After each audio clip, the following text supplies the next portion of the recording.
Hello students, कैसे हैं आप? आई होप कि आप बहुत अच्छे होंगे। और आज हम पढ़ने वाले हैं top most important question 10th class science के। ठीक है, यही क्वेश्चन पेपर में आने वाले हैं, इनको ठीक से रट लेना, रट के जाना पेपर में, और ना आए तो बताना कि भाई ये क्वेश्चन पेपर में नहीं आए। तो ठीक से इन क्वेश्चन को पढ़ लेना है। तो मैं डाल देता हूँ पहला नंबर, यानी कि मैं डालता हूँ पहला क्वेश्चन। और वो पहला क्वेश्चन कौन सा है? 10th क्लास साइंस का। और वो क्वेश्चन है आपका पहला क्वेश्चन नंबर फर्स्ट है। देखो ध्यान देना जरा, ठीक है। क्वेश्चन नंबर फर्स्ट है, उपचयन तथा अपचयन। ठीक है, उपचयन तथा अपचयन को उदाहरण सहित परिभाषित कीजिए। को उदाहरण सहित परिभाषित कीजिए, सहित परिभाषित कीजिए। पहला क्वेश्चन है, हर साल आने वाला क्वेश्चन है और इस बार भी पक्का, यानी कि 2023 के एग्जाम बोर्ड में ये आने वाला क्वेश्चन है। ठीक से पढ़ के जाना, पहले चैप्टर का क्वेश्चन है। ठीक है, पहला चैप्टर कौन सा? रासायनिक अभिक्रियाएं हम सभी कर लें, उसके पहले चैप्टर का एक टॉप मोस्ट क्वेश्चन है। ठीक से पढ़ लेना इसको। इसके बाद क्वेश्चन नंबर 2 है आपका, और वो क्वेश्चन है आपका इसी चैप्टर का लूंगा मैं। और इस चैप्टर में आपने पढ़ा होगा सेकेंड क्वेश्चन, द्वितीय विस्थापन अभिक्रिया। ठीक है, द्वितीय विस्थापन अभिक्रिया पूछ लेता है ये क्वेश्चन भी। द्वितीय विस्थापन अभिक्रिया, अभिक्रिया को उदाहरण सहित परिभाषित कीजिए। को उदाहरण सहित परिभाषित कीजिए। कई बार पूछा गया क्वेश्चन है, परिभाषित कीजिए, कीजिए। ठीक है, कई बार इस चैप्टर का क्वेश्चन पूछा गया है ये कि क्या होती है द्वितीय विस्थापन अभिक्रिया, और आपने पढ़ भी रखा और ना पढ़ा तो चैप्टर फर्स्ट मैं वीडियो का लिंक डाल दूंगा डिस्क्रिप्शन में, उसमें आप देख लेना। ठीक है, इसके बाद जो क्वेश्चन नंबर मेरे पास थर्ड आता है, वो क्वेश्चन आता है, ये मैंने लिया है सेकंड चैप्टर का क्वेश्चन, और वो क्वेश्चन है आपके पास बेकिंग सोडा। ठीक है, बेकिंग सोडा को बनाने की विधि, यानी कि बेकिंग सोडा बनाने की विधि, बनाने की विधि तथा इसके दो उपयोग, इसके दो उपयोग लिखिए। ठीक है, कोई ज़्यादा हार्ड टॉपिक नहीं होता, कोई ज़्यादा इजी टॉपिक नहीं होता, आराम से रट लो इसको। ठीक है, आपके पढ़ने पे डिपेंड करता है कि टॉपिक इजी है या हार्ड है। जितना आप पढ़ते हैं इतना टॉपिक इजी होता है। तो बेकिंग सोडा बनाने की विधि तथा इसके दो उपयोग लिखिए, एक वेरी इंपॉर्टेंट क्वेश्चन है। इसके साथ साथ में क्वेश्चन नंबर 4 आपसे पता करता है, प्लास्टर ऑफ पेरिस का नाम सुना होगा आपने। Plaster of Paris, plaster of Paris, plaster of Paris, जिसको बोलते हो आप पीओपी, नाम सुना है ना पीओपी का। ठीक है, सतह को चिकना बनाने में, टूटी हड्डी को सही स्थान पर रखने में, इन सब का यूज करते हैं हम प्लास्टर ऑफ पेरिस में। ठीक है, तो प्लास्टर ऑफ पेरिस पीओपी बनाने की विधि, बनाने की विधि तथा इसके उपयोग, तथा इसके उपयोग। ठीक है, तथा इसके उपयोग। दो क्वेश्चन हो गए, दोनों के दोनों क्वेश्चन मोस्ट होते हैं। अम्ल या फिर क्षार की परिभाषा पेपर में बहुत कम पूछा जाता है, लेकिन वेरी इंपॉर्टेंट क्वेश्चन वो भी है कि अम्ल और क्षार की परिभाषा क्या होती है। इसी क्वेश्चन का एक क्वेश्चन और है, क्वेश्चन नंबर 5 में लिख रहा हूँ। उदासीनीकरण अभिक्रिया का नाम सुना होगा आपने। उदासीनीकरण अभिक्रिया, उदासीनीकरण अभिक्रिया। ठीक है, उदासीनीकरण अभिक्रिया। ठीक है, क्या है ये भी आपसे 2 नंबर में पूछता। तो इस चैप्टर के 3 क्वेश्चन हो गए, यानी कि पहले चैप्टर के मैंने 2 क्वेश्चन लिए और सेकंड चैप्टर के मैंने 3 क्वेश्चन लिए हैं। थर्ड चैप्टर से मैं केवल 1 या 2 क्वेश्चन लूंगा, और वो देखो कौन कौन से क्वेश्चन है। क्वेश्चन नंबर 6 अगर मैं लिखूं तो क्वेश्चन नंबर 6 मेरे पास है सक्रियता श्रेणी। ठीक है, सक्रियता श्रेणी, या जब धातु अम्ल से क्रिया करती है, अम्ल से क्रिया करती है, क्रिया करती है, तो कौन सी गैस बाहर निकलती है? तो कौन सी गैस बाहर निकलती है? बाहर निकलती है। तो कौन बताएगा इसका आंसर? क्या होगा इसका आंसर भाई? तो कौन सी गैस बाहर निकलती है? हाइड्रोजन गैस बाहर निकलती है। कौन सी गैस बाहर निकलती है? हाइड्रोजन गैस बाहर निकलती है। ये टोटल मोस्ट इंपोर्टेंट टॉपिक है। अपनी रफ में से, नोट्स में से, या फिर जिससे भी आप पढ़ रहे हो उनमें से ये क्वेश्चन छाटने हैं और ठीक से रट लेना है। यही क्वेश्चन पेपर में फंसेंगे, ठीक है, इतनी मैं गारंटी देता हूँ। इसके बाद में देखो नया क्वेश्चन में लिख रहा हूं, क्वेश्चन नंबर 7। क्वेश्चन नंबर 7 है मिश्र धातु का नाम आपने सुना होगा, थर्ड चैप्टर का क्वेश्चन है मिश्र धातु, ठीक है, वो भी पढ़ लेना है आपको। मिश्र धातु, मिश्र धातु बहुत ही मोस्ट क्वेश्चन है। मिश्र धातु क्या है, ठीक है, इसका उदाहरण लिखिए, इसका उदाहरण दीजिए।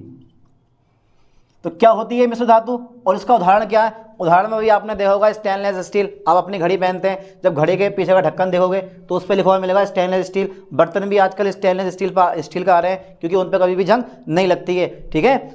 इसके बाद में एक नया क्वेश्चन और देखता हूँ मैं, क्वेश्चन नंबर 7 है मेरे पास, और नेक्स्ट चैप्टर का लूंगा। इस चैप्टर का मैं क्वेश्चन नहीं लेने वाला हूँ अब, ठीक है। चौथा चैप्टर है हमारे पास कार्बन और उसके यौगिक, बड़ा ही इंपॉर्टेंट क्वेश्चन है और हर साल इससे कई क्वेश्चन पूछे जाते हैं। क्या क्या क्या कंपाउंड है?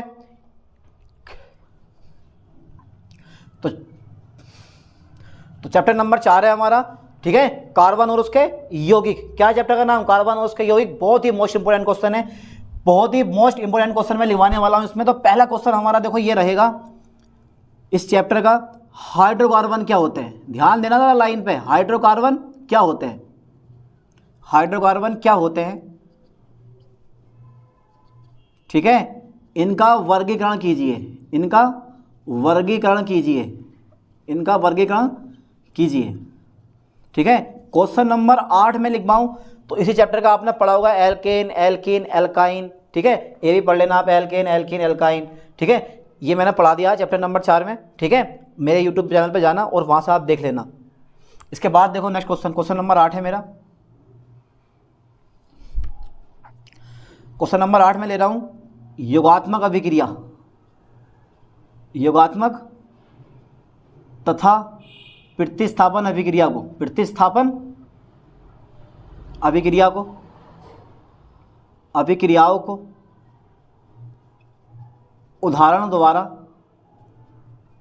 स्पष्ट कीजिए, उदाहरण द्वारा स्पष्ट कीजिए। और अब बहुत ही मोस्ट क्वेश्चन है, बहुत ही इंपॉर्टेंट क्वेश्चन है, ठीक से पढ़ लेना इस क्वेश्चन को भी, ठीक है। इसके बाद इस क्वेश्चन में मैं एक और दे रहा हूं, साबुनीकरण का नाम सुना होगा आपने। क्वेश्चन नंबर 9 में लिख रहा हूं साबुनीकरण, साबुनीकरण, ठीक है, साबुनीकरण, ठीक है। एक बहुत ही साबुनीकरण को स्पष्ट कीजिए, स्पष्ट कीजिए। यह वो क्वेश्चन है जो कि हर साल पेपर में आते हैं, ठीक है। तो क्वेश्चन देखो बहुत ही मोस्ट क्वेश्चन है, चैप्टर नंबर 5 का, तत्वों के आवर्त गुण। और वो क्वेश्चन आपके पास मेंडलीफ, मेंडलीफ का आवर्त नियम, मेंडलीफ का आवर्त नियम तथा आधुनिक आवर्त नियम लिखिए, तथा आधुनिक आवर्त नियम लिखिए, आधुनिक आवर्त नियम लिखिए, ठीक है, आधुनिक आवर्त नियम लिखिए। और इसके अलावा भी आपको पढ़ लेना मेंडलीफ की आवर्त सारणी क्या है, उसमें कौन कौन से दोष उत्पन्न होते हैं, ठीक है। ये भी बहुत मोस्ट क्वेश्चन है, पर मैं लिखवा रहा हूँ, सिर्फ मैंने एक क्वेश्चन लिया है, मेंडलीफ का आवर्त नियम तथा आधुनिक आवर्त नियम लिखिए, ठीक है। दोनों के दोनों नियम याद कर लेना ठीक से, यहाँ तक के स्क्रीनशॉट। उसके बाद चलते हैं चैप्टर नंबर 6 में, ठीक है। अब तो पढ़ना ही पड़ेगा क्योंकि पेपर बहुत पास आ गए हैं, और अगर अब नहीं पढ़ोगे तो फिर कब पढ़ोगे? तो बेटर यही है कि इतना पढ़ो कि नंबर आपके बिल्कुल ठीक ठाक आ जाएं, यानी कि 500 प्लस पहुंच जाएं, ऐसे तैयारी करनी है। और उस तैयारी के लिए जो साइंस के मैं क्वेश्चन लिखवा रहा हूं, वो क्वेश्चन याद करने पढ़ने बड़े जरूरी हैं, ठीक है। देखो फिर नया क्वेश्चन, तो क्वेश्चन नंबर 11 मेरे पास आता है, क्वेश्चन नंबर 11 मैं लिखवा रहा हूं, और वो क्वेश्चन है आपका, आपने पढ़ा होगा डाइजेस्टिव सिस्टम पढ़ा होगा आपने, यानी कि पाचन तंत्र, ठीक है। एक इंपॉर्टेंट क्वेश्चन है, कई बार पूछा गया है, पाचन तंत्र, ठीक है, पढ़ के जाना ठीक से, लॉन्ग क्वेश्चन पूछा जाता है। पाचन तंत्र का सचित्र वर्णन कीजिए, का सचित्र वर्णन कीजिए, वर्णन कीजिए। हाँ, 11 क्वेश्चन दे रहा हूं मैं, आपने पढ़ रखा है भाई, वाष्पोत्सर्जन, वाष्पोत्सर्जन, ठीक है, तथा प्रकाश संश्लेषण, तथा प्रकाश संश्लेषण, बहुत इंपॉर्टेंट टॉपिक है भाई। वाष्पोत्सर्जन तथा प्रकाश संश्लेषण को स्पष्ट कीजिए, को स्पष्ट कीजिए, स्पष्ट कीजिए, ठीक है। क्वेश्चन नंबर, अगर मैं 12 की बात करूं, क्वेश्चन नंबर अगर मैं 12 की बात करता हूँ तो इसमें रंध्र, स्टोमेटा वगैरह आते हैं, अमीबा आया था, ठीक है, और भी बहुत सारे क्वेश्चन पूछे जाते हैं। लेकिन मैं इससे हटा कर नया चैप्टर लेता हूँ। चैप्टर नंबर 7 हटा दिया गया आपका। चैप्टर नंबर 8 की बात करते हैं, जीव जनन कैसे करते हैं, जीव जनन कैसे करते हैं। तो उसमें जो सबसे मोस्ट क्वेश्चन आता है वो आता है कायिक जनन का नाम सुना होगा आपने, कायिक जनन। कायिक जनन क्या है, इसकी विधियां लिखिए, इसकी विधियां लिखिए, ये सब मोस्ट इंपोर्टेंट क्वेश्चन है, ठीक है। कायिक जनन क्या है, इसकी विधियां लिखिए। और इसके साथ साथ में क्वेश्चन नंबर 13 पूछ लेता आपको पुष्प की संरचना, ठीक है, बहुत ही मोस्ट है। पुष्प की संरचना को स्पष्ट करते हुए इसके भावों के नाम लिखिए, इसके भावों के नाम लिखिए,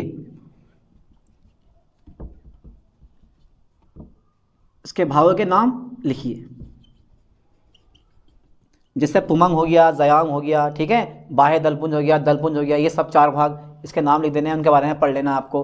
और जो क्वेश्चन नंबर 14 आता है, it is a very important question, और वो क्वेश्चन है आपका, ठीक है, परागण। परागण क्या है, परागण क्या है,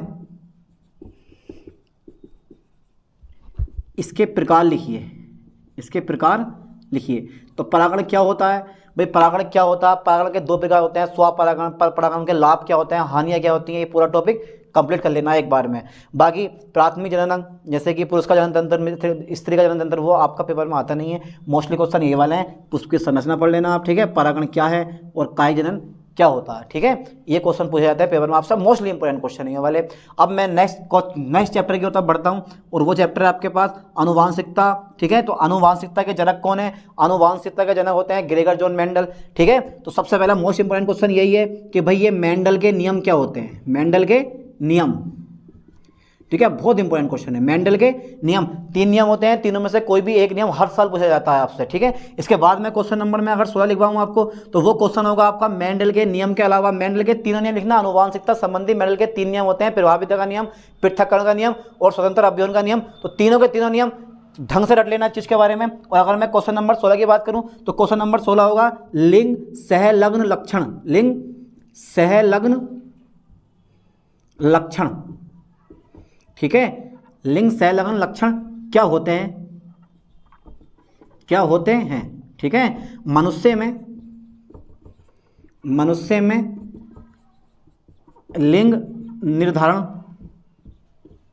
मनुष्य में लिंग निर्धारण किस प्रकार होता है, किस प्रकार होता है, ठीक है। तो 15-16 क्वेश्चन ये आपके हो गए, ठीक है। इसके बाद शुरू करते हैं आप फिजिक्स, और फिजिक्स में जो टॉप मोस्ट इंपोर्टेंट क्वेश्चन है वो है आपके पास क्वेश्चन नंबर 17 हमारा आ जाता है, ठीक है। तो आपने दर्पण पढ़ा है, उत्तल दर्पण पढ़ रखा है आपने, अवतल दर्पण पढ़ रखा है, प्रकाश का अपवर्तन परावर्तन सब पढ़ रखा है। तो 2 क्वेश्चन है, देखो प्रकाश का परावर्तन पहले पढ़ो ठीक से, तो बहुत ही मोस्ट इंपोर्टेंट क्वेश्चन है। प्रकाश का परावर्तन, प्रकाश का परावर्तन को परिभाषित कीजिए, को परिभाषित कीजिए तथा इसके नियम लिखिए, तथा इसके नियम लिखिए। तो 2 नियम होते हैं भाई, नियम लिखिए, ठीक है। इसके बाद में प्रकाश का अपवर्तन आता है, दोनों में बहुत बड़ा अंतर है। प्रकाश का अपवर्तन आता है, तो प्रकाश का जो अपवर्तन होता है वही मैं क्वेश्चन नंबर 18 में डाल रहा हूं। प्रकाश के अपवर्तन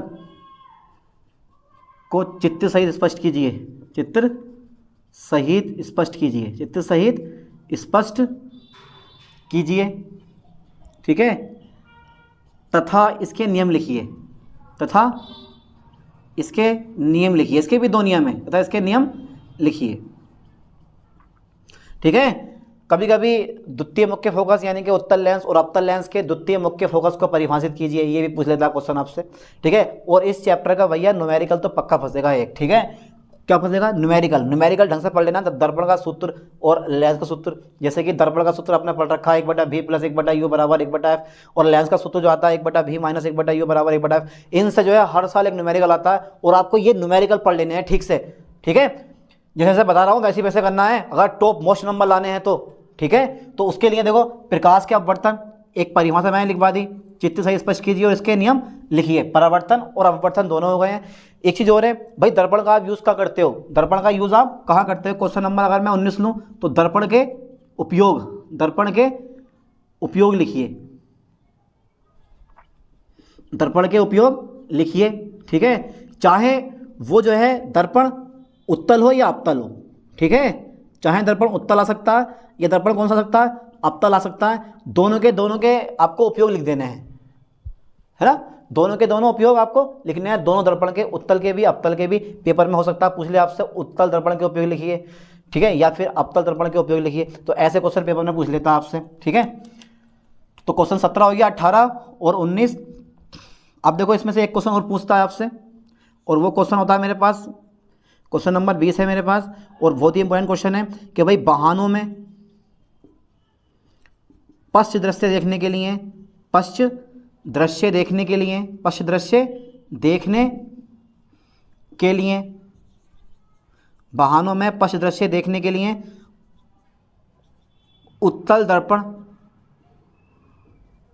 का उपयोग क्यों किया जाता है, उपयोग क्यों किया जाता है, क्यों किया जाता है, ठीक है। एक मोस्ट इंपोर्टेंट क्वेश्चन है, ये भी 2 नंबर में पूछ सकता है आपसे, इंपोर्टेंट क्वेश्चन है, ठीक है। तो यहां तक करें स्क्रीनशॉट, इसके बाद पढ़ाते हैं नया।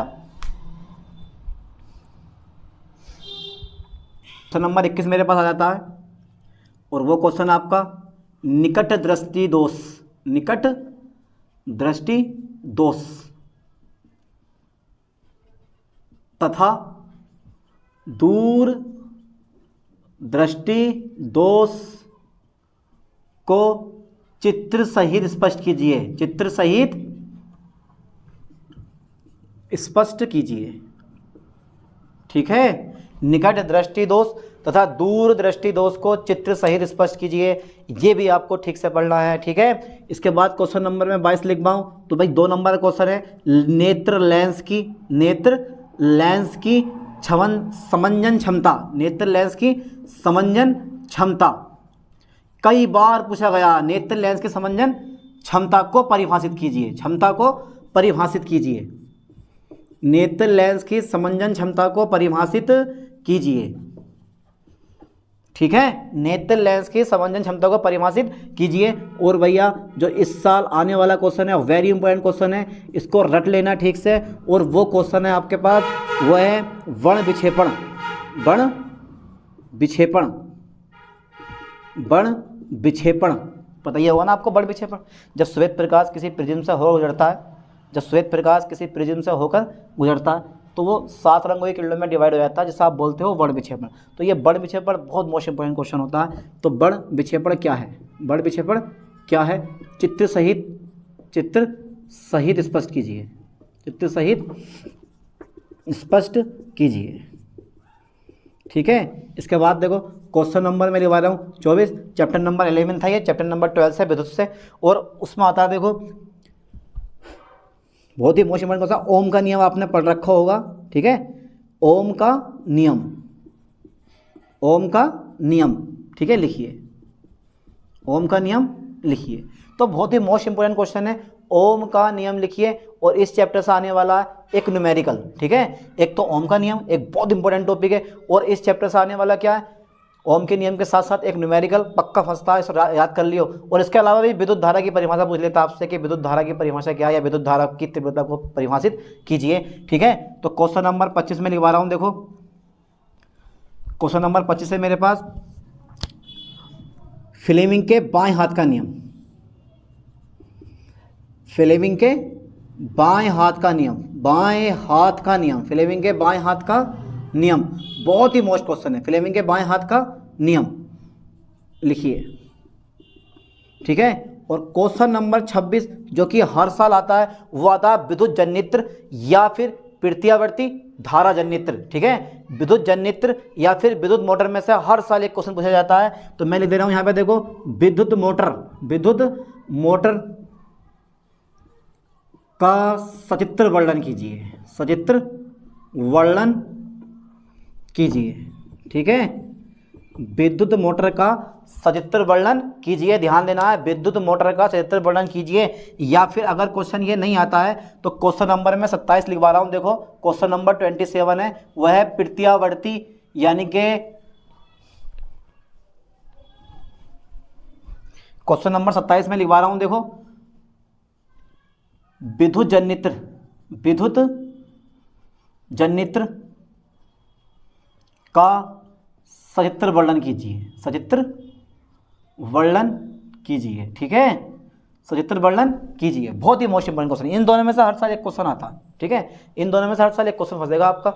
इसके बाद क्वेश्चन नंबर अगर मैं 28 लूँ तो 28 में क्वेश्चन नंबर में याद कर लियोगे ऊर्जा स्रोत क्या होता है, ठीक है, ऊर्जा स्रोत क्या होते हैं, ठीक है, परंपरागत ऊर्जा स्रोत का वर्णन कीजिए, ठीक है, वर्णन कीजिए। और एक क्वेश्चन और है, वर्णन कीजिए। तो एक क्वेश्चन और है, क्वेश्चन नंबर 29 है, और क्वेश्चन नंबर 29 आपका क्वेश्चन ये होता है कि खाद्य श्रृंखला, ठीक है, इसको पढ़ लेना,